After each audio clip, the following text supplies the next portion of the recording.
শেষ ম্যাচেই ট্রফি জয়ের ভাগ্য ঝুলে রইল উভয় দলের। সরাসরি জয় না গোল পার্থক্য, তার উপর নির্ভর করবে অনূর্ধ্ব-20 দক্ষিণ আমেরিকা চ্যাম্পিয়নশিপে চ্যাম্পিয়নকে ব্রাজিল না আর্জেন্টিনা।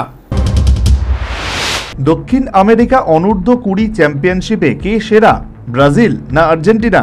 ভাগ্য ঝুলে রইল রবিবার পর্যন্ত। শুক্রবার সকালে আসরের প্রাথমিক নির্ণায়ক ম্যাচে মুখোমুখি হয়েছিল দুটি দল, কিন্তু শুরুতে এগিয়ে থেকেও ম্যাচ বের করতে ব্যর্থ হয় আর্জেন্টিনার ফুটবলাররা। 38 মিনিটে এচেভেরির গোলে এগিয়েছিল আর্জেন্টিনা, কিন্তু 78 মিনিটে ব্রাজিলের পক্ষে সেই গোল পরিশোধ করেন সিরোটের। নির্ধারিত সময় ম্যাচটি 1-1 গোলে শেষ হয়, যার কারণে উভয় দল 4 ম্যাচ শেষে 10 পয়েন্ট নিয়ে পয়েন্ট তালিকার শীর্ষে অবস্থান করে। তবে প্রথম ম্যাচে আর্জেন্টিনা ব্রাজিলের কাছে 6-0 গোলের ব্যবধানে পরাজিত হওয়ার কারণে গোল পার্থক্যের ব্যবধান তৈরি হয় উভয় দলের।